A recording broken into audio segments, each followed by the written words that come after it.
to Psychedelics Today. This is Joe Moore coming at you from Breckenridge, Colorado. Today on the show, we have a very special guest. We are joined today by Wade Davis, a Canadian anthropologist. And he's quite famous in the world and also in the psychedelic world. So he is known for the Serpent and the Rainbow, the Wayfinders, El Rio. He's done an amazing amount of work. And this is something like a podcast I've been trying to put together for years. Just really happy we finally got Wade on the show, and yeah, really happy to dig in. So we go all over the map. We talk about Wade's work in Haiti around Voodoo and some of the drugs involved there a little bit. We talk about the cocaine trade in Colombia and how murderous it has become and was. We talk about a lot of different stuff around Amazonian shamanism and much more. I really loved this interview. Very grateful that Wade gave us the time to join us, and I really hope you all enjoy it. Yeah, like if you don't know Wade, he's been in Outside Magazine, National Geographic, Fortune, Condé Nast Traveler, and just constantly doing great media and doing some great work in the Amazon and in Colombia. So I think y'all will really like this one. So enjoy and let us know what you think. Shoot us an email over at psychedelicstoday@gmail.com. We would love to hear what you think and share it with a friend. And just so you know, we still have seats available for Navigating Psychedelics for clinicians and therapists. There's probably less than 10 left by the time you hear this. And class starts September 17th. So if you want to learn more about that offering, jump over to psychedeliceducationcenter.com and you can learn more there. Without more commentary by me, we can just jump right in. So enjoy this episode with Wade Davis, and hope you enjoy it. Hi, everybody. Welcome back to Psychedelics Today. Today on the show, we have a very special guest, Wade Davis, a professor of anthropology at UBC. You probably know him from things other than that. You recently had a Netflix show released, is that right? Yeah, El Sendero de la Anaconda, the path of the Anaconda. Extraordinary. Yeah, it's awesome to see how prolific you've been and how influential you've been in Amazon conservation. It's a huge topic. It's, I think in America, they start beating it into us at around 5th grade or something.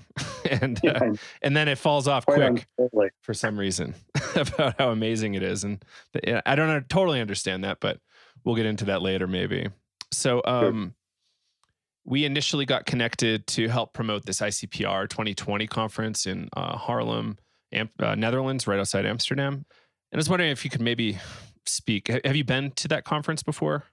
No, I haven't. They asked me, I think someone saw me. I was asked to do the keynote for the sort of the world's ayahuasca conference in Girona, Spain.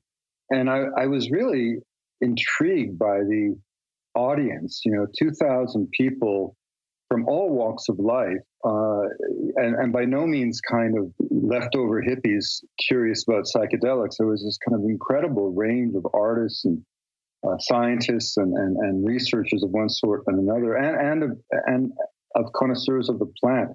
And the thing that sort of impressed me, Joe, is that if you'd asked me in 1973, when I walked into Schultes' office to get some tips before I took off to the Amazon for a year and a half, and the legendary professor, in a sense, the man who sparked the psychedelic era with his discovery of the so-called magic mushrooms in Mexico in 1938, he gave me 3 pieces of advice.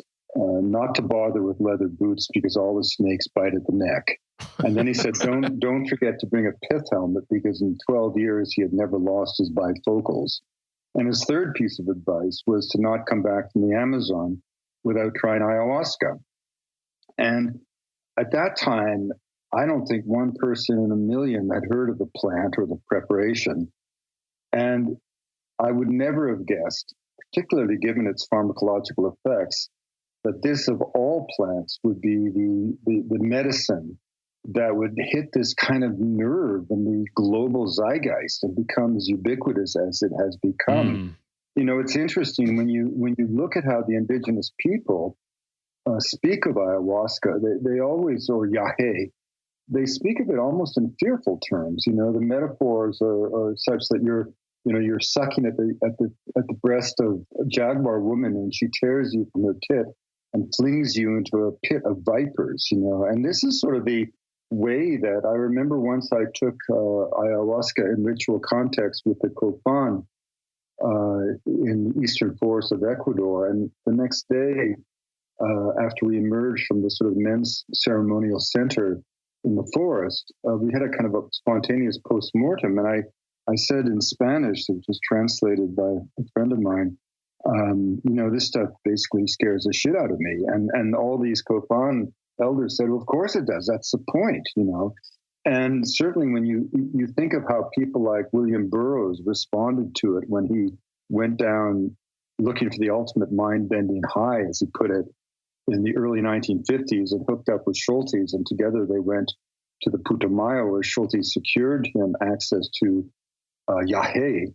He takes the substance and comes away with one cardinal thought, that this shaman made a specialty of poisoning gringos, and he pops a bunch of downers and gets out of there as fast as he can. In other words, ayahuasca did not, as my friend Tim said when we first took it in early 1974, it's many things, but pleasant isn't one of them. And so it's interesting how this kind of global phenomenon has taken off.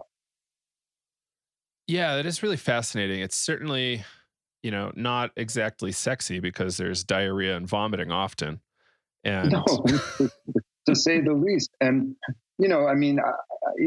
compared to relatively benign entheogens such as San Pedro cactus, a mescaline-based cactus, also with incredible longevity in the Andes. In fact, that we have absolute evidence that it was used by the prototypic civilization of the Andes, Chavin, 2,000 years before Christ.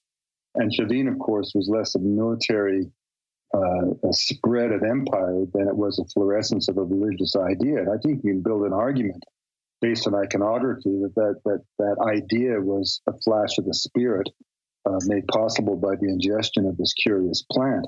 And that plant, for those who experienced it, would certainly register as being much more kind of benign and even sensual or physical, or connecting one to the natural world, as opposed to the kind of almost total onslaught of the senses that ayahuasca can catalyze. Yeah, that's fascinating. And it's totally, you're really onto a thought there. Like, why this compound? Why this substance? Well, I think one of the things is, set in the setting. All the great pioneers, including Timothy Leary, but certainly Andrew Weil, was another great acolyte of Schultes. He and Tim Plowman were my sort of two big brothers in that era. Andy, there's no one who's written more wisely about the nature of human drug use than Andrew Weil. And he very much stressed this notion of set and setting, and setting being the physical place you take these substances, but set being the mental set that you bring to the experience, your preconceptions and so on. And he always illustrated that with a wonderful example. If families go out looking for edible mushrooms and they inadvertently eat psychoactive mushrooms, they end up in the poison clinic. If people looking for psychoactive mushrooms find them and ingest them, they generally have a pleasant experience. The mushroom hasn't changed, but the set of expectations has, with profoundly different consequences. And so it may just be that the overall kind of way that ayahuasca has come to be seen, the expectations that people have when they go into the experience, has simply shifted across the generations. But certainly, for those of us, who were exploring these plants 45 years ago, it had a very different kind of image, if you will. Absolutely, yeah. It's I saw the most strange article the other day. It's like Better Housekeeping or Town and Country or something about like ayahuasca becoming big in Hollywood and the type of gifts you give to the host at the party, at the ayahuasca party. if you go down, one of the things we always talk about is the challenge of commodification of culture and the way that ayahuasca is now used in and around a place like Iquitos. I mean, it seems to me that there must be more Shipibo shaman in the area around Iquitos than there ever were Shipibo in the upper reaches of the Ucayali as a nation. Right. And restaurants now in Iquitos have entire kind of menus that are structured around the kinds of food one is said to need to either avoid or to eat before the ceremony. I mean, one of the things that I try to stress, and I certainly did in that keynote in Verona, is that this sort of quest for individual health and healing, for individual enlightenment, for individual growth, which at some level is completely understandable, but it is also a reflection in good measure of our own culture of self, the ongoing sort of center of narcissism, the idea that one's purpose in life is to advance one's own spiritual path or one's own destiny. That is, in my experience, very much not what is going on in the traditional reaches of the Northwest Amazon, where the plant both originated, the medicine, but also where today it's taken very much as a collective experience, such that the ritual itself becomes a prayer for the continuity and the well-being of the people themselves, where you would never even think of this in terms of self or I. If you go to, for example, into the homeland of the peoples of the Anacondas, are sometimes described as incredible complex of cultures in the Northwest Amazon of Colombia, the Barazana, the Macuna, the Tanimucos, the Tucanos. All of these cultures are fundamentally driven by this idea that they themselves are the stewards of the forest. That plants and people, plants and animals are just people in another dimension of reality, that there's a transactional relationship between human beings and the natural world. So that the hunter is both hunted and the hunter, where you don't simply go to get meat, you must seek permission to get that meat, where the shaman is less a healer than a nuclear engineer who periodically goes into the very heart of the reactor to reprogram the world. And where ayahuasca, in that case, yagé, is taken, always is in these extraordinary collective ceremonies where the individuals don't become symbols of the ancestors. They quite literally become the ancestors, and elevated by the plant, they literally take a journey through cosmic space, which is seen to be the same as physical space, revisiting all the points of origin on this kind of mythic journey of affirmation. And the whole idea, of course, is that the world was a place of chaos until Romikumu and the Iowas, the mythic four thunders who brought order to the world, made everything right. And this balance of energies is something that is the responsibility of human beings. And that idea is not simply a kind of a nice mythological idea. It's an expression of this fundamental fact that most of these societies do not see people as the problem, but the only solution, that their relationship with the natural world is not based on extraction or exploitation, but on deep notions of reciprocity based on the fundamental alignment or idea that just as the earth owes its bounty to humans, we owe our obedience and our efforts to maintaining the well-being of the earth. And that sounds like hippie ethnography, but it's not. It's really how they think. And I think it's worth pausing to ask ourselves, where did we go wrong? And because, of course, that attitude results generally in a very different kind of ecological footprint. I mean, if you believe that a forest is the abode of spirits, you're going to have a different relationship to it than if you see it simply as a source of cellulose and board feet, trees existing to be cut.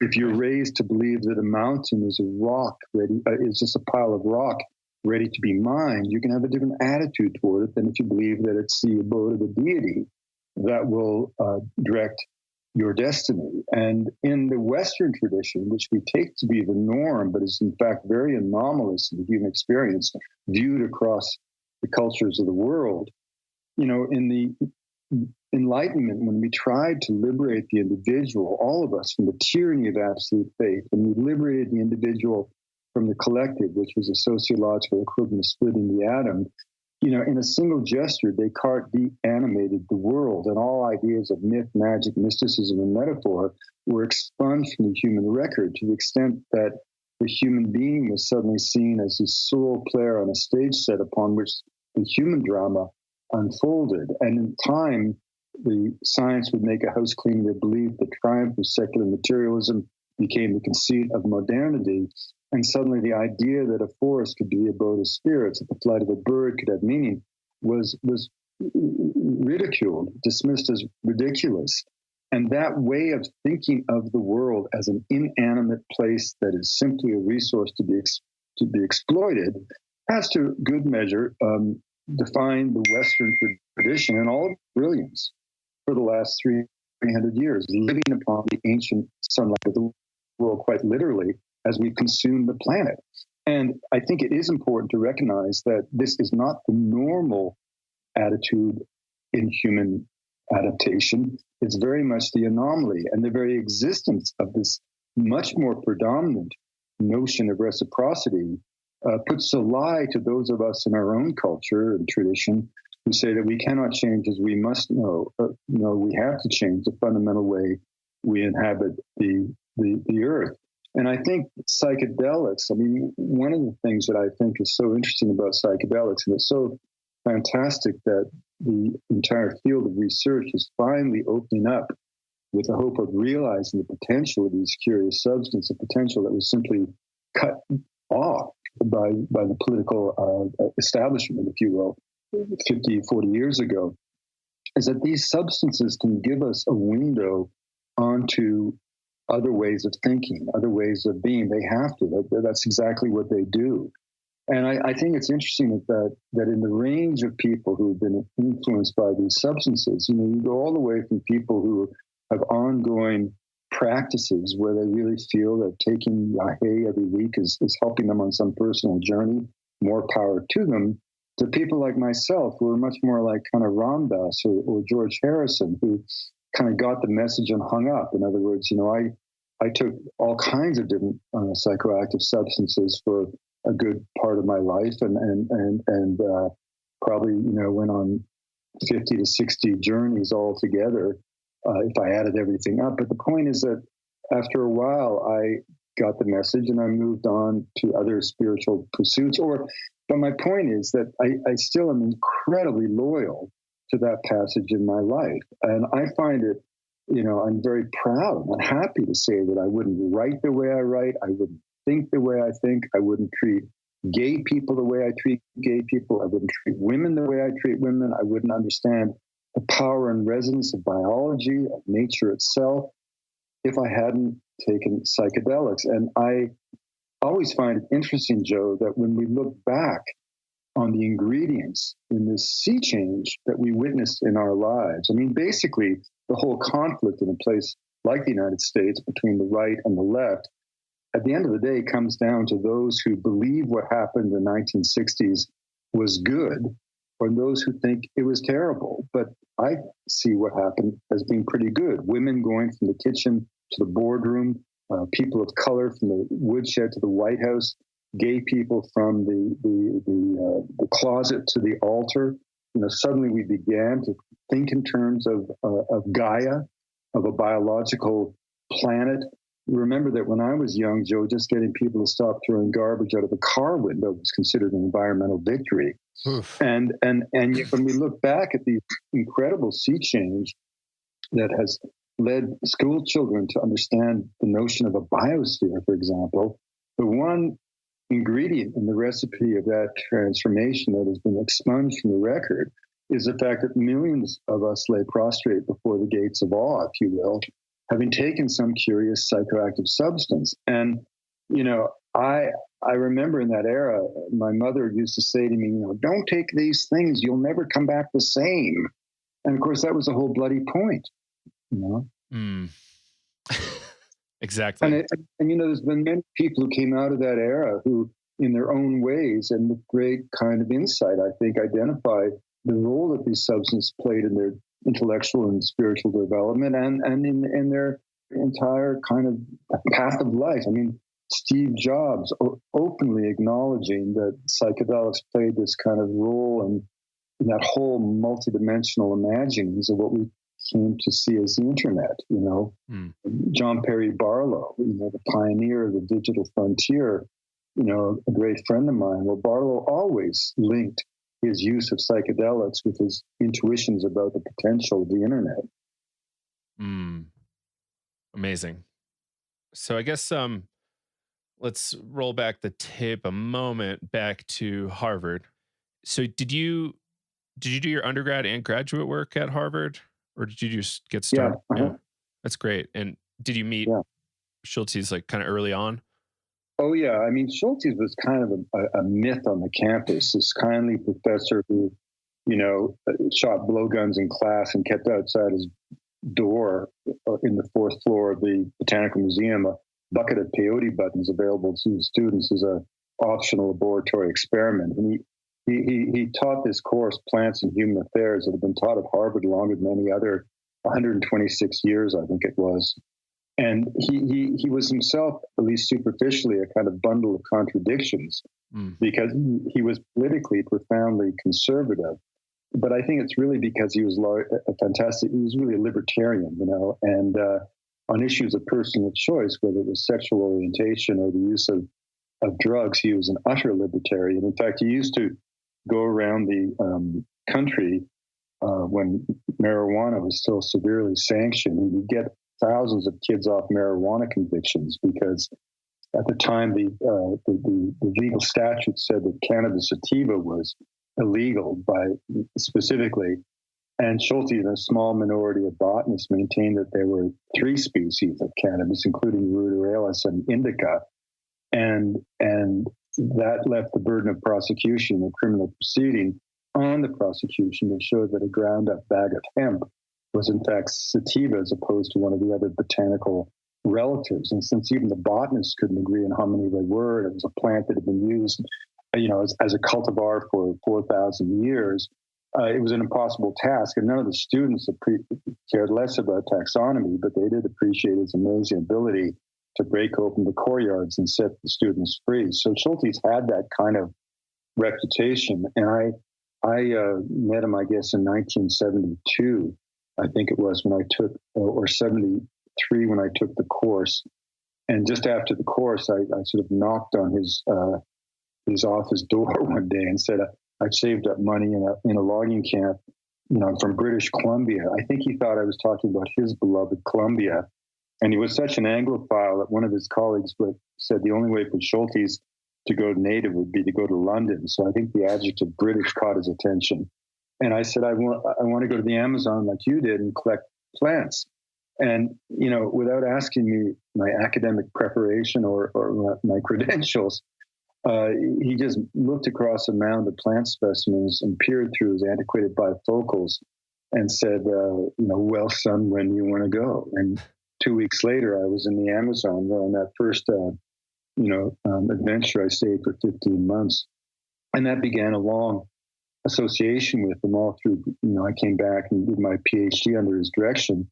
But then I think that where we became closest was during the time that I wrote the book One River, which is in some sense a kind of biography of Schultes and an account of travels that I did with his real protege, the Tim Plowman, who very sadly died of AIDS in 1988, I think it was. Yeah, that's amazing. And for people that don't understand or know much about him, he was a pioneering ethnobotanist, right? And one of the things I think that's a really great point in general, Joe. Especially when we began this conversation talking about the tens of thousands of people now who are taking ayahuasca. At the time, these psychoactive substances were extraordinarily obscure, and Schultes was he started at Harvard in 1933. And he was the first of his family to go to college. his family didn't have any money, so he couldn't afford to stay in the dorms. He commuted from East Boston, and to help pay for the cost, he took a job filing cards in the Economic Botany Library, which is probably the most eclectic library in North America at the time. And between the sort of folios of Brunfels and Linnaeus and these accounts of distant tribes and these monographs of curious plants, he fell away in the trance, and he took the course that I referred to. And all through Prohibition, they had distilled and drank copious amounts of alcohol. But when it came to the plants that were then called the Fantastica, even his professor had his limits. And so they had to do a book report.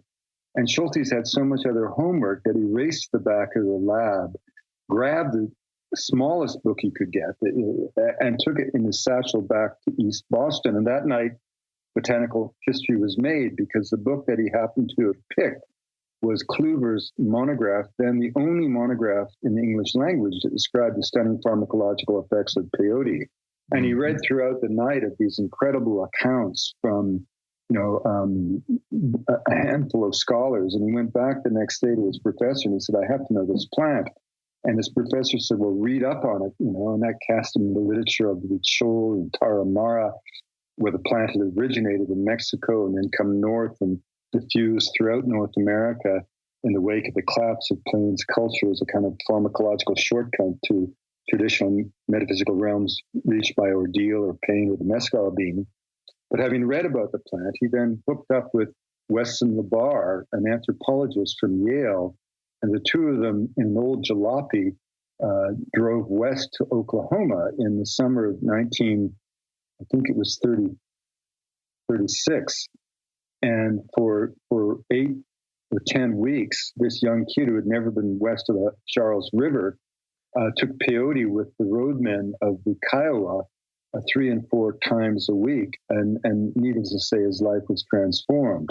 And then he came back to write up his undergraduate thesis. And he was at the Smithsonian looking at peyote specimens when he stumbled upon a clue that would allow him to solve the greatest mystery in the history of these plants. And we knew that there was a plant called Tehuanacato, the flesh of the gods, that the Spanish had written about. Another one called Oluluiki, the serpent vine, also described in the chronicles.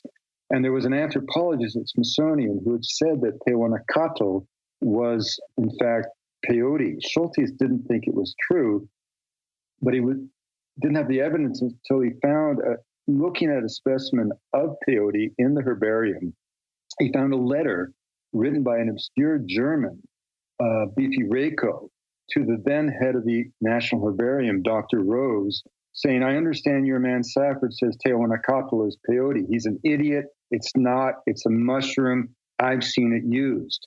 Yours sincerely. And Schultes, having jumped off one Greyhound bus from Tulsa, jumped on another and hooked up with this guy Reiko in Mexico City in 1938.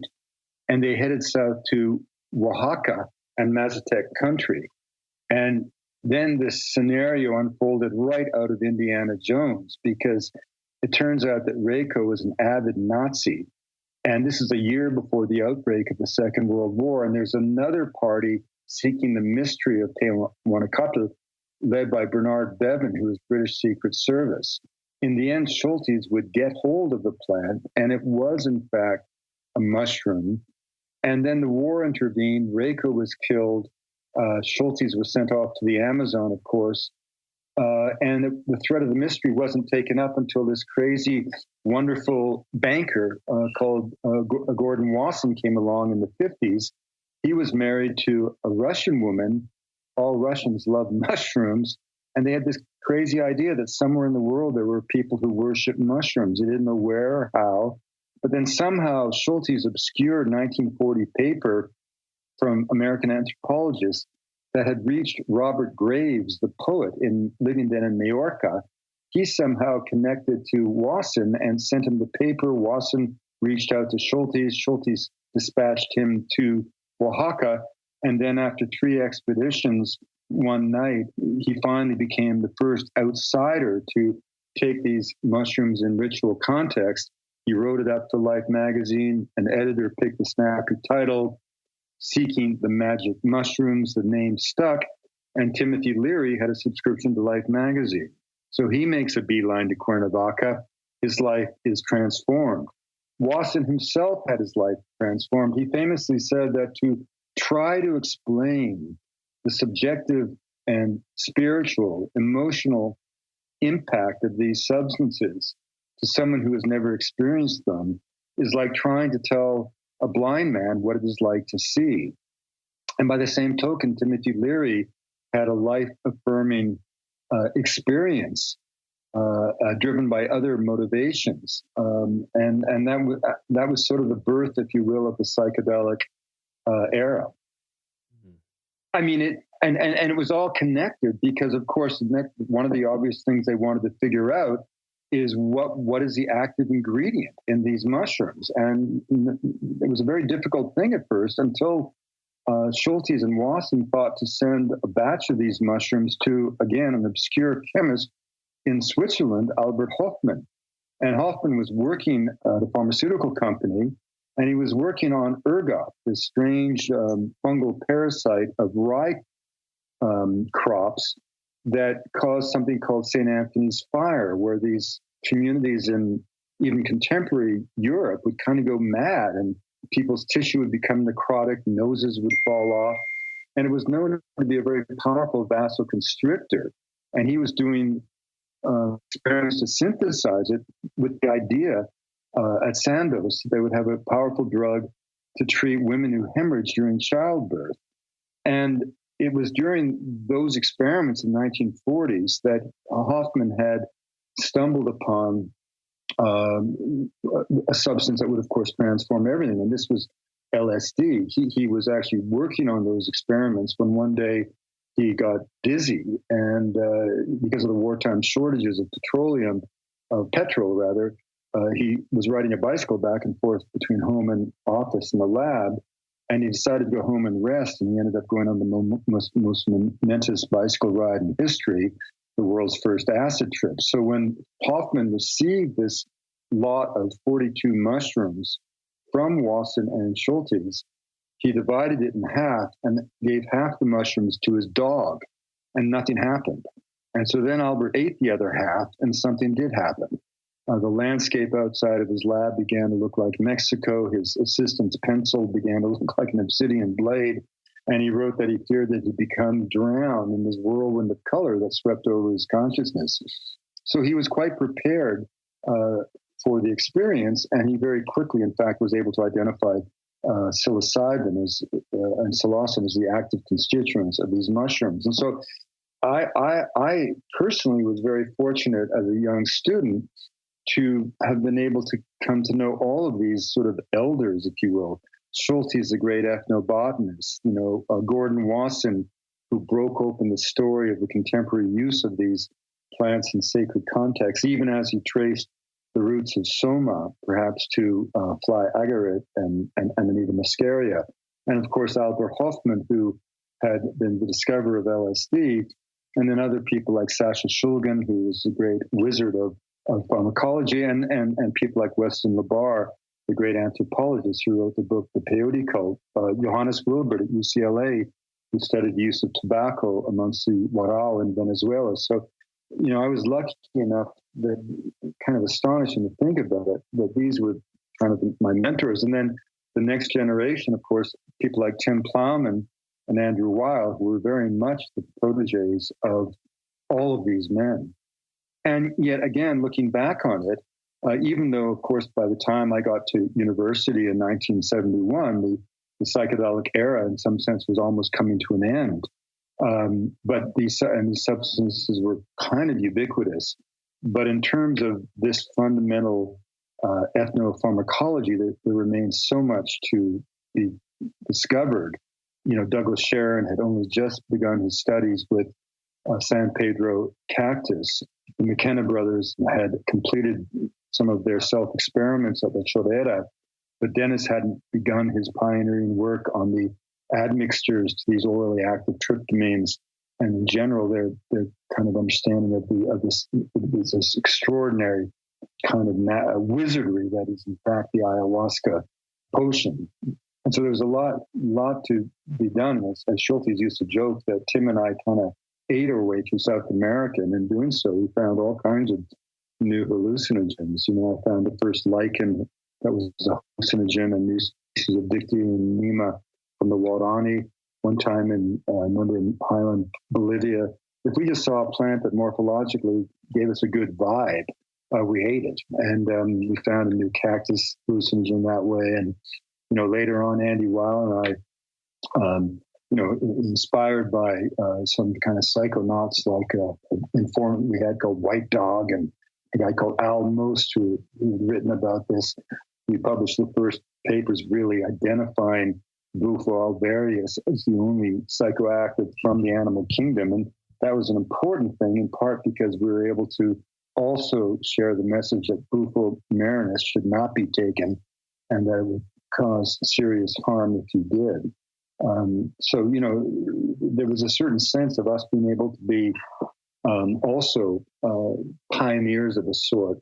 And now, oddly enough, that all these elders have passed on, with the exception of Andy, of course, or Johannes for that matter, I think you just live long enough and you sort of inherit the mantle. And Dennis and I, with Terrence's passing 20 years ago, in a very sweet way, Dennis and I sometimes, refer to ourselves as the last men standing, if you will. Yeah, in a lot of ways, for sure. It's that was great. So, at the beginning, you mentioned yagé, and William Burroughs wrote about that famously. And I've never really been able to come up with if there's a firm difference between yagé and ayahuasca being the two plant ayahuasca. Very much. Yeah, no, very much. I mean, first of all, for people listening who aren't familiar with this story, ayahuasca, which means a vision vine in Quechua, is not a plant. It's a combination of plants. Now, those of you who may have seen films of the Yanomami or some of the other indigenous peoples that use some of these hallucinogenic snuffs, in the case of the Yanomami, it's called ebene. And these are tryptamine-based substances derived from the blood red resin, in the case of ebene, of several trees in the nutmeg family in the genus Virola. Now, the reason those are blown up the nose is that tryptamines are orally inactive. They can't be taken through the mouth. They need to be smoked or injected or snorted because they're denatured by an enzyme found naturally in the human stomach called monoamine oxidase. They can only be taken orally if taken in conjunction with some other chemical that momentarily denatures the MAO in the human gut. Well, it turns out that the main liana, which is sort of recognized symbolically to be the essence of ayahuasca, because in a sense its physical resemblance to the anaconda, Banisteriopsis capi, is full of beta-carbolines, harmine and harmaline, which are mildly psychoactive on their own, but critically they serve as MAO inhibitors, potentiating the actual tryptamines that are found not in the liana, but in the admixture, the leaves of a shrub in the coffee family called Psychotria viridis. Now, the fascinating thing about this is the fundamental question.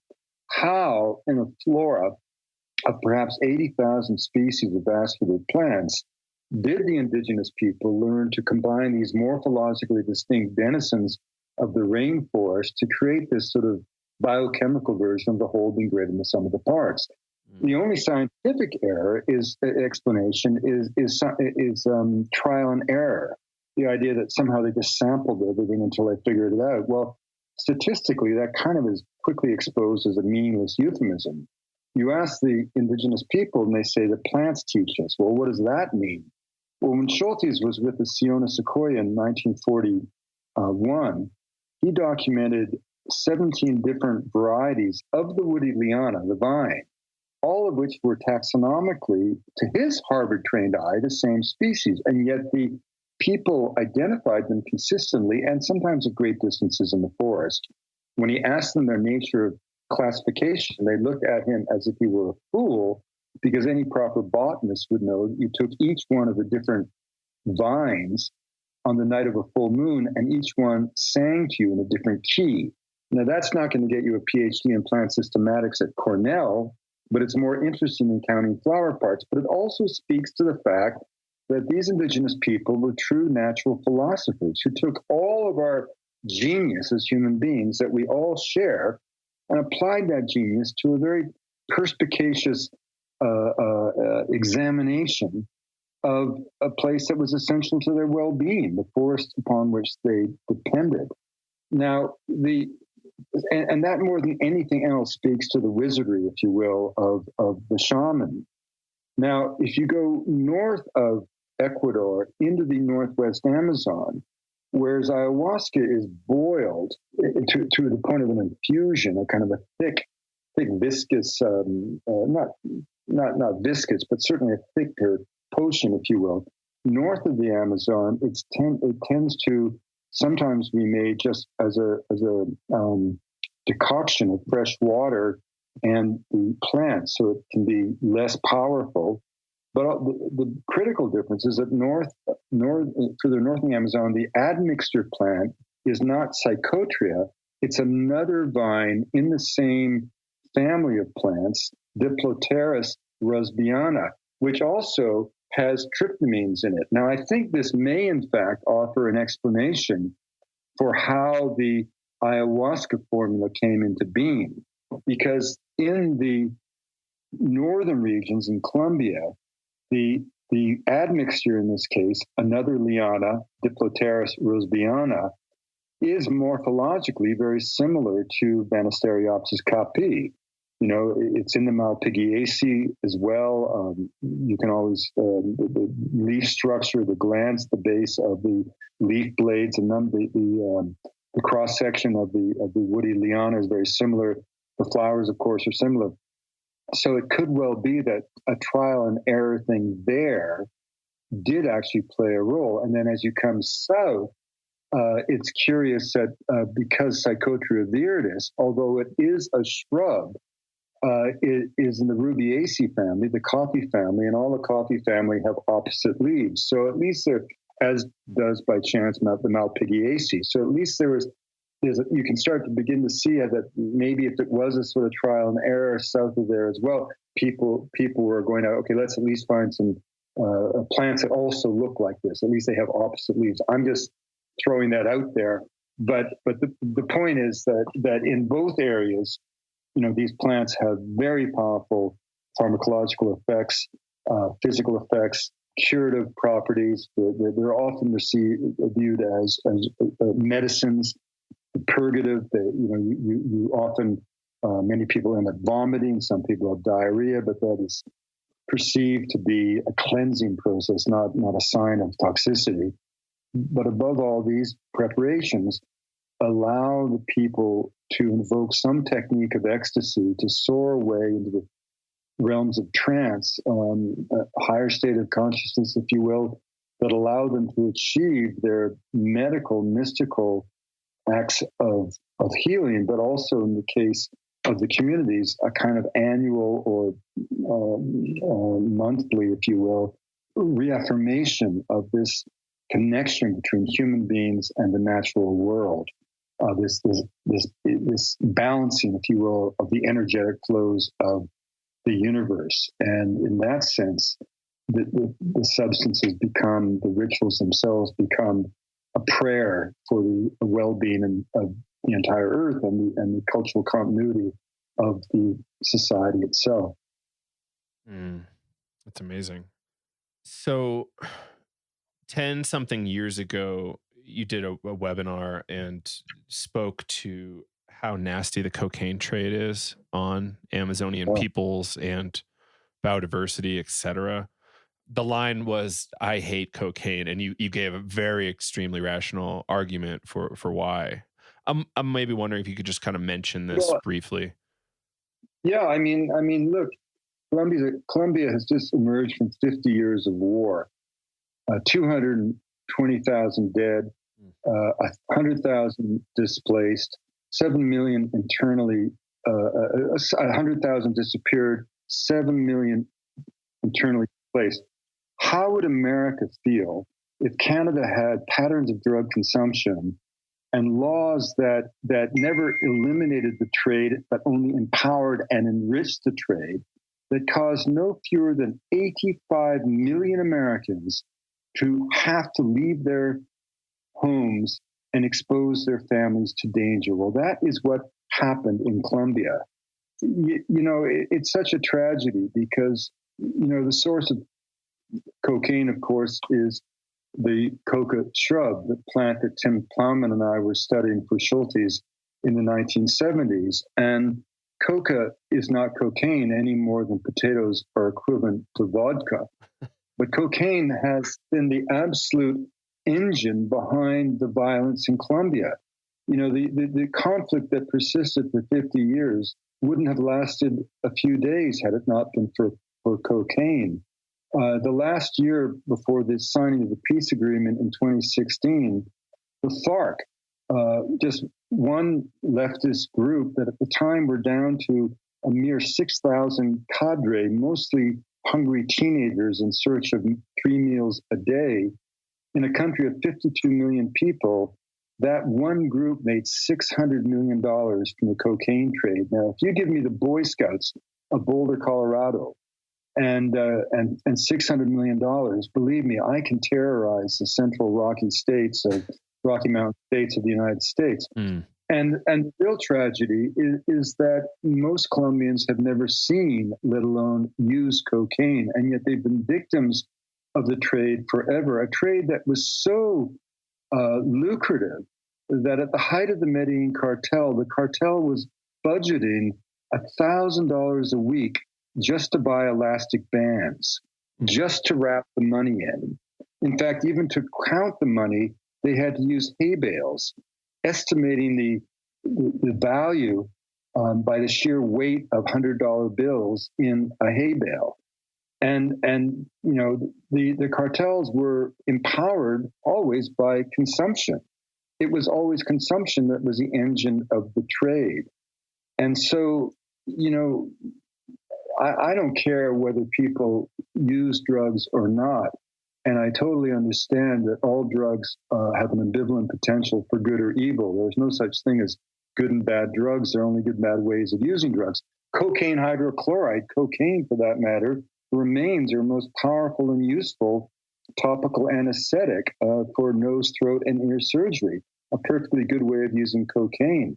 But the illicit trade, created by American consumption and global consumption now, but the original engine, of course, was the United States, has empowered, together with American drug laws. The Americans spent over $1 trillion in their ill-conceived war on drugs, and 50 years later, there are more people in more places using worse drugs than ever before. Nobody wants to win this war because it's too damn lucrative for everybody involved, including the U.S. governmental agencies charged with the task of winning that war. And so my message is very simple. If you use cocaine, you're killing Colombian people.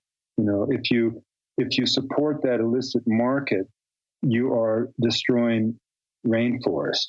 Right now, peace in Colombia, after all its promises, hangs in the balance, largely because there is more money than ever being derived from cocaine. Since the peace agreement, 650,000 hectares of forest have been fallen. I mean, I'm sorry, that figure's all wrong. Maybe it's just extraordinary amount of deforestation going on. Again, most of it driven by cocaine.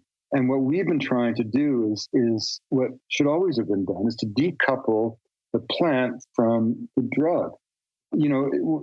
As Andy Weil was the first that I know to write about, is it always the purer the drug, the greater the potential for abuse. I mean, the first morphine addict was the wife of the man who invented the hypodermic syringe. Oh, wow. I mean, tobacco only became dangerous with the invention of the cigarette and mild strains of tobacco that allowed the tobacco and obviously the tars and everything to be inhaled deeply into the lungs of the user. I mean, lung cancer was so rare at the turn of the 20th century that when there was famously a case at Washington University, the surgeon shut down the entire medical school, bringing everybody to the theater so that they could witness a form of pathology he promised they would never see again in their careers. That was lung cancer. So coca itself is, as it was known to the Inca, the divine leaf of immortality. We, with Andy and Tim, that did the first nutritional studies of coca. Now, here's the interesting thing. Efforts to eradicate the traditional fields of leaves began 50 years before there was a cocaine problem. It had nothing to do with the pharmacology of cocaine and everything to do with the cultural survival and identity of those who revered the plant. In the 1920s, physicians in Lima, Peru, looked up into the Andes and saw poor sanitation, illiteracy, various forms of economic poverty and need, and they had to find a culprit because basic issues of land distribution, inequity, challenged too closely the kind of bourgeois foundations of their own world in Lima. They settled on coca as the cause of all pathologies. And even before the studies began, these United Nations commissions would announce at the airport upon arrival in Lima their conclusions, which was that coca had to be eradicated. And during all of those years, from the 1920s till the 1970s, nobody had ever bothered to do a nutritional study of coca. Tim did with Andy. And what they found was the plant was full of vitamins, full of calcium, enzymes that enhance the body's ability to digest carbohydrate at high elevation. It was an adjunct to a traditional diet and highly, completely benign with no evidence of toxicity, let alone addiction, and a plant that had been used for over 4,000 years. And so, I've got a new book coming out called Magdalena, which is, in a way, it's a 430-page love letter to Colombia, a nation that simply has not deserved its agonies over the last 50 years. Everybody who uses illicit cocaine, I'm sorry to tell you, has the blood of Colombian people, the near destruction of a nation on your hands. And yet, despite that, Colombia has managed to maintain civil society and democracy, grow its economy, green its cities, create millions of acres of national parks, seek restitution with indigenous people in a way unparalleled by other nation states. And it's on the eve of a kind of economic rebirth. It's a fountain of music and poetry and prayer. It's a nation where heaven and earth come together on a regular basis to reveal glimpses of the divine. Colombia is, to my mind, simply the most extraordinary country in the Americas, and yet it has suffered so much because of our consumption of cocaine. So if we can't get governments to do the obvious, which is to eradicate the criminal element with the cleansing stroke of legalization, at least we should be trying to encourage our own fellow travelers to cease the use of this horrible drug that's best used by your dentist as an anesthetic before he extracts your teeth. Everybody who's been around cocaine knows that it's the antithesis of the love drug. It's a drug of ego. It's a drug of greed. It's a drug of ugliness, and best left to the dentist. Right, and there's so many more affordable stimulants if that's your thing.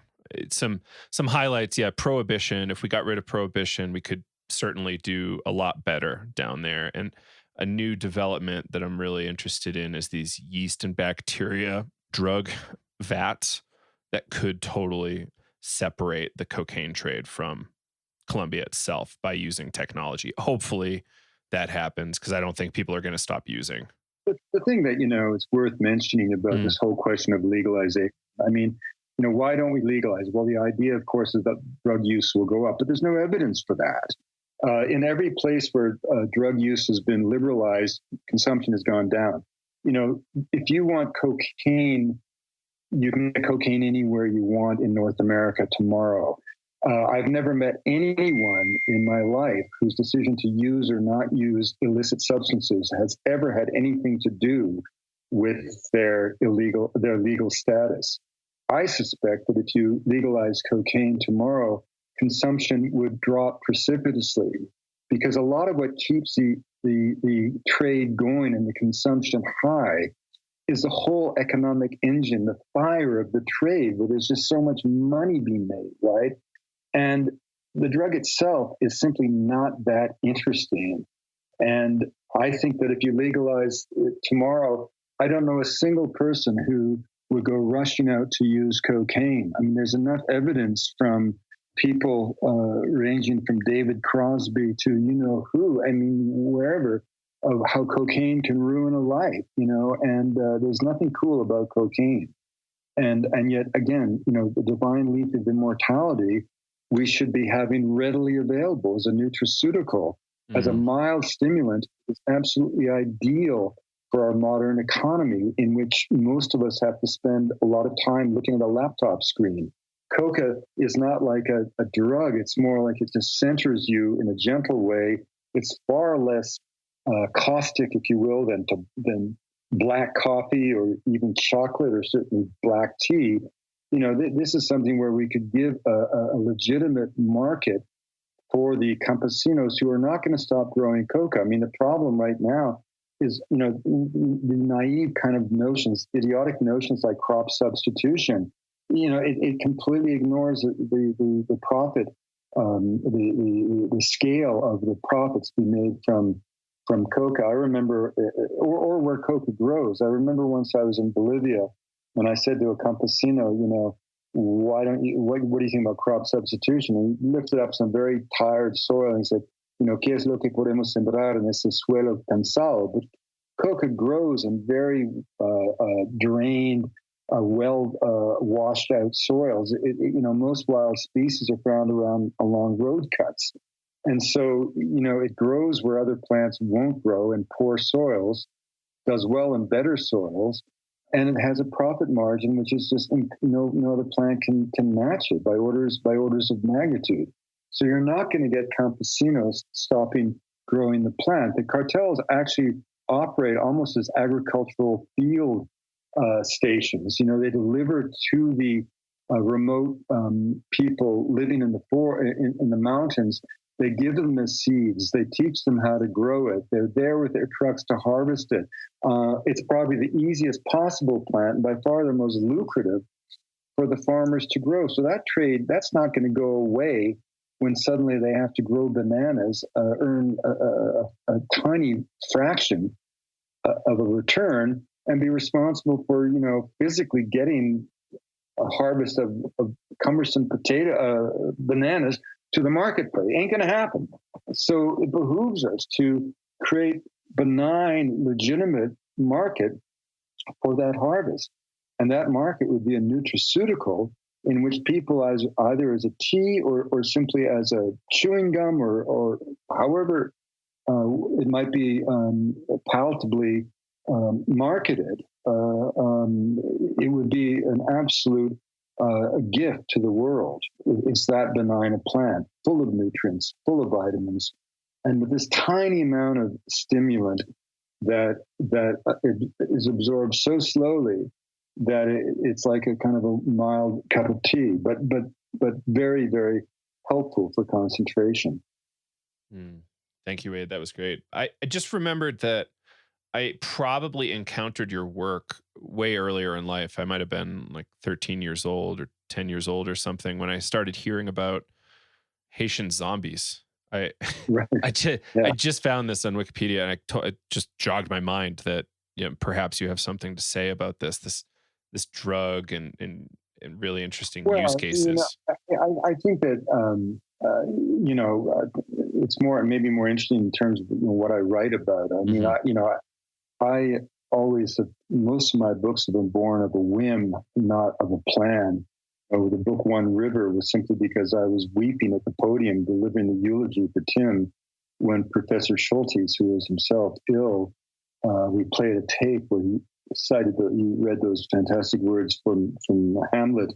Good Night, Sweet Prince, and Flights of Angels, Sing Thee to Thy Rest. And as I stood there, I thought, I'm going to write a book that tells the story of these two remarkable men. And had I not done it, Schultes himself probably would have kind of slipped into the mists of time. I mean, you might remember it in small botanical circles, but not as an international figure as he was.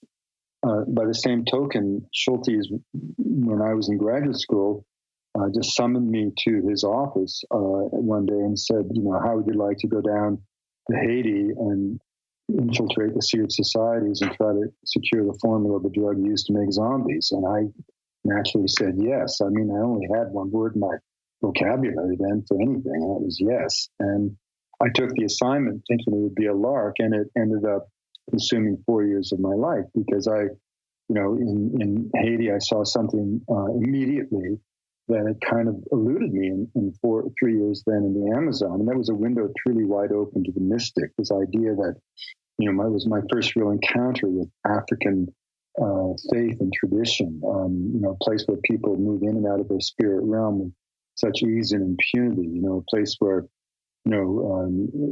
people dance, as the Haitians used to say, white people go to church and speak about God. We dance in the temple and become God. And this idea, it just really, I was very captivated by that.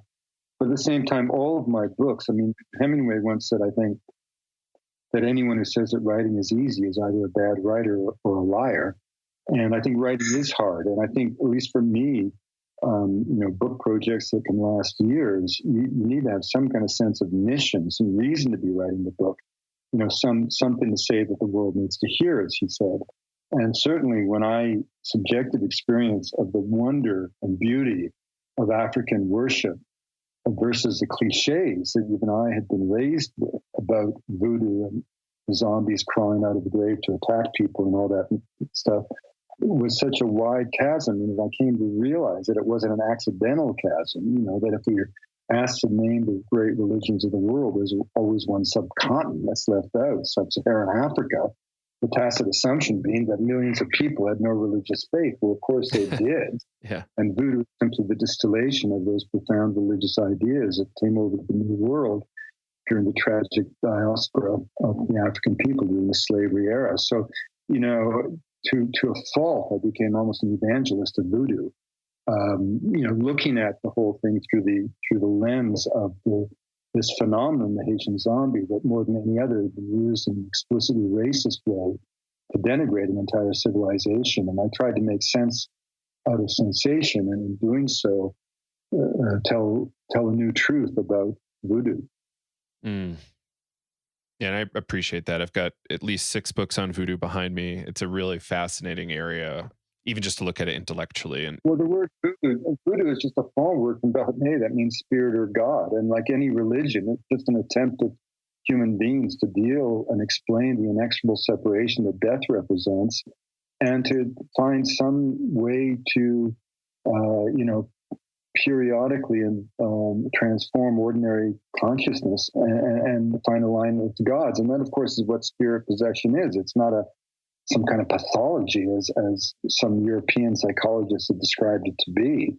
It's just a hand of divine grace. And it's just a simple idea that the spirits can be invoked and they'll respond by momentarily displacing the soul of the living with the soul of the gods, that for that brief shining moment, human being and spirit become one and the same, which is why people talk in terms of the divine horseman, really. The human being is a horse mounted by the spirit. mm-hmm. And not only a benign religion, in a way it's the most quintessentially democratic faith, because the believer has direct access to the divine, not through the mediation of a religious authority, be it a priest or a shaman or whatever. Yeah, the rituals aren't too they might be scary, but they're really not that complicated, not that scary, and they can get really transcendent at times, for sure. So you were able to actually witness and participate?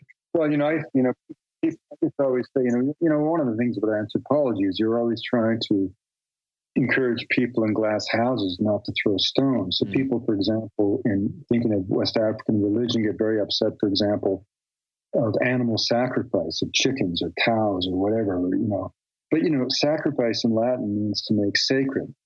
And the whole idea is that if there's a problem, be it a health problem, an economic problem, a social problem, something out of whack, out of alignment, and the whole idea of the sacrifice is to give of the energy. Again, this idea of reciprocity. You're giving of life to receive life, and that's sort of why animal sacrifice, the sacrifice of a chicken to receive healing in the human body, accounts for it. Now, how are we to judge that? Any of us who are Roman Catholic and believe the doctrine, if you will, or the belief system of our church, when you take Holy Communion, you're not taking, as the Anglicans have sort of sanitized it, a symbol of the blood and body of Christ. You're actually taking the blood and body of Christ because, according to Catholic faith, the whole theory of transubstantiation literally empowers the priest to transform this wafer and wine not into a symbol of Christ's blood and body, but into the blood and body of Christ. And that means, in effect, unless you don't believe the canon of your faith, every time you take Holy Communion in Catholic ritual, you're actually eating human flesh and drinking human blood. So it's, in a sense, it's an endo-cannibalistic rite. And if we don't like killing chickens because of the killing of life, well, let's go after Colonel Sanders and Kentucky Fried Chicken. In other words, these things sometimes, I remember, sometimes people get very concerned about the use of human relics and bones in certain dark elements of sorcery and African civilization. Well, most traditions see the power in bones, and the Tibetans, the Catholics. I always, tell a story of a temple I once saw that had the flayed bones of something like 20,000 priests, with spinal vertebrae adorned, like applique to the ceiling, and chandeliers made of thigh bones, and altars of hundreds of human skulls. And just as people are expecting me to be in, Dahomey, I announced that I'm actually in Rome, in the Mother Church of the Capuchin Order, where you see that in the crypt, these altars. But of course, they're there for a simple reason. A little note that says, that which you are, we once were, that which ye are, we are, ye shall become. This is the age-old warning, dust to dust, ashes to ashes. And so there's, once we understand these practices from a broader view or from within the point of view of the culture, they suddenly don't seem so strange to us, Yeah. And sometimes that's the role of the writer, the role of the writer. I mean, in this new book of mine, Magdalena, it'll be out in September, what I'm, the sort of, in a way, the underlying subtext, although the book doesn't really deal with this directly, is that everything you've ever heard about Colombia is wrong. And that this dark cliche that has persisted is completely inaccurate and an injustice to a people whose miseries have largely been caused by our actions, our prohibition of drugs, and our promulgating of this war on drugs, and of course our consumption of this horrible drug. And what this book is saying is that there's a whole other world there beyond that, where that's worth paying a careful attention to. Yeah, it's tremendous. So Colombia, in your opinion, is not as scary as a lot of our current imagination might hold. Well, of course not. I mean, it's not at all. Again, it's gone through very difficult times. I mean, and again, this is because of the illicit trade in cocaine. It's all the violence that comes down to cocaine. I mean, the leftist groups, like the FARC, the ELNA, and the others that have come and gone, all came out originally out of that kind of, late 50s, early 60s kind of flush of the socialist fantasy in the Americas, the epitome of which, of course, was Castro's successful revolution in Cuba. And, they kind of, they clung on through the early years of the Cold War into the early 1960s, but they were very marginal groups, in the early 70s and they undoubtedly would have fizzled out without the cocaine money. And by the same token, the blood-soaked paramilitaries who would never have emerged had it not been for the need of wealthy landowners, as they saw it, to protect themselves from these cadre that could turn up anywhere at any time, without, in the absence of a strong federal state capable of protecting those landowners and their families from this revolutionary force. So, but all of it was fueled by the cocaine money. And so in that sense, we all are responsible. I'm not trying to say that Colombians are somehow innocent victims of everything. Of course, one of the nicknames for Colombia and what makes the country so special is, the shop in the corner. I mean, they're famously entrepreneurial. The Paisas, the people from Antioquia, where the cartel began more so than anyone, right? So they weren't going to let that trade through their fingers. But again, it all started, in a kind of quite logical way. I mean, people in the 1960s, early 60s, there was high tariffs on domestic goods from washing machines to cars in Colombia. So that created an incentive for the black market exchange of refrigerators from coming up from Ecuador and across from Venezuela. And then Escobar, gets into that trade, and he's a petty bandido, and he's willing to smuggle anything with a profit. And they stumble upon marijuana simply because Richard Nixon paraquated the Mexican plantations in the late 1960s in the first phase of the war on drugs. What does that do? Drives the marijuana trade to Colombia and liberates Yankee ingenuity to come up with Sin Semilla. Every intervention has only had an opposite reaction from what its presumed intention was. Now, marijuana is exactly like cocaine. It's just bulkier. And so it's the same thing, a product easy to secure at the source, incredibly valuable at the point of exchange, with a huge markup, provided you were able to overcome the challenges, the gauntlet set up to keep you from getting that product to that point of exchange. And as long as the people consuming the substance are prepared to ignore, as we have been, the blood consequences of a trade made only possible by their own consumption, then the basic structure of the trade was in hand. And then suddenly he stumbles upon a trade that at that point was in the hands of the independent drifter, for the most part, hippies, kids going down to Colombia for beautiful scenery, pleasant people, cheap living. And the Vietnam vets, rolled into Colombia in the late 60s and early 70s, drawn by those things. And when Escobar discovers the lucrative nature of cocaine, he hooks up with those Americans who from the very beginning were complicitous in the train. They're the ones who taught him, ex-pilots in Vietnam, they're the ones who taught them all how to fly the coke into Florida and Miami. And a gram of coke into Miami instantly increased in value 50-fold. Well, those margins made it worth building up this empire, to the extent that, one of the interesting things about Escobar is that, what he actually achieved as a merchant, if you ignore the blood and the murder and all the horrible things, was almost extraordinary. I mean, he managed to put a product, in the hands of everybody at a time when the greatest military power was doing everything in its capacity, supposedly, to shut him down.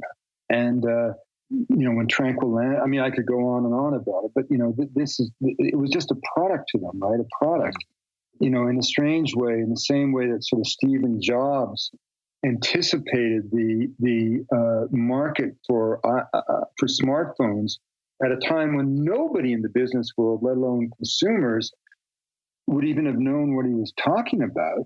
In a similar way, Escobar envisioned a worldwide market for a drug that, at the time was being sort of smuggled into America in kind of hidden compartments in suitcases and unpleasantly jammed up the orifices of human beings as mules, right? And he seemed to, he had this, I guess, instinct for a drug that would be the drug of choice in a decade, the 70s, a decade utterly devoted to ego, celebration of self. It was the most narcissistic, the me generation, the me decade, when everything was about self-improvement, everything was about getting, a pre-AIDS world, everything was about sex, and cocaine was the perfect drug for the culture of narcissism and indulgence and fun, if you will, and sexual freedom, that grew out of the more politically charged and perhaps more thoughtful years of the 1960s. Not that you could really separate the two, but even like think about, the worst music in my lifetime that's ever been unleashed on the public has to be the music of the 1970s. Everything was ugly then. The cars were ugly. The clothing was ugly. The haircuts were ugly. And it's perfect to me that the drug of choice of that decade was also ugly, cocaine. And only cocaine could make sense of disco. That's a great point. Yeah. So I've got you a lot over time here, but I really appreciate you hanging out. Yeah, you bet. Man. So again, you've got this book, Magdalena, River of Dreams, coming out in September. Who are you publishing with? Well, it's been published with Knopf, in New York and Toronto and London, Bodley Head, which is also Random House. And then Planeta will bring it out in Colombia and Spanish in the Latin market. One of the things that has emerged from all of this is the book One River, which on the one hand was just a book of botany, a biography of Schultes in part. It started with a release of 500 copies in Spanish, but translated by a beautiful poet. And it just took on a life of its own. And for two generations of Colombians, it became kind of a map of dreams at a time when they couldn't travel within their own country. And so it suddenly became a very important book. Indeed, when the National Library, anticipating the 200th anniversary of Colombia, picked the first of 25 top books in the history of the country, El Rio, as it was called in Spanish, was one of them. And it gave me an important voice, in a way, in Colombia, to the extent that in 2018, President Juan Manuel Santos very generously made me an honorary Colombian citizen, because I've really taken it on almost as a mission to try, without being preachy or apologizing or whitewashing the dark elements of the history of Colombia, just giving a chance for this country to be seen for what it is. Think of the psychological impacts for two generations of young people who have been treated as if they come from a pariah nation. Close friends of mine who were forced to fly, a very close friend of mine, Joe, the family finally sent her to live in 1989 with a grandmother in Miami, because a young girl couldn't distinguish the sound of thunder tumbling off the mountains of Medellin from the sound of bombs exploding in their neighborhood. She goes up to Miami to finish high school. She is mocked for being from the land of Escobar, the land of cocaine, by Miami high school students whose main social activity was pursuing drugs, with cocaine being their drug of choice. These are the contradictions that young Colombians have had to deal with. And it's created, really difficulty. I'll just close this interview with a very close friend of mine, Hector Abad, who probably is one of Latin America's greatest writers, author of fiction and nonfiction. And Hector's father, a great champion of the poor, was famously assassinated. I say famously because his killing, in a land of almost 250,000 killings, was one of a handful that truly shook the entire nation. And it left Hector, a man embittered, almost, famously with a certain hatred of his own country that tormented him, which was quite understandable. And he's a very good friend of mine. And he endorsed this new book, Magdalena, River of Dreams, with these short words. After all our agonies, Wade Davis, through the evocative power of his writing and the clarity of his understanding, gives us all reason to once again love Colombia. That is the wonder of this book, which in many ways reads as a love letter to a nation. Well, if you know Hector's history, you can see that endorsement is both heartfelt, but also kind of extraordinary, and that's what this book aspires to do, is to tell the world the truth about Colombia. And once people know the truth about Colombia, they're all going to want to go. And the only thing dangerous about going to Colombia is a distinct possibility that you'll never want to go home.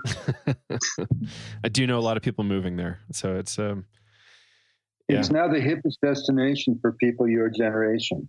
Yeah. For lots of good reasons. Well, Wade Davis, I really appreciate you coming on the show. And I hope we can do this again in the future, and hope to see you at a conference sometime. Okay. Take care, Joe. Thank you. All the best. And there you have it, everybody. Wade Davis on Psychedelics Today.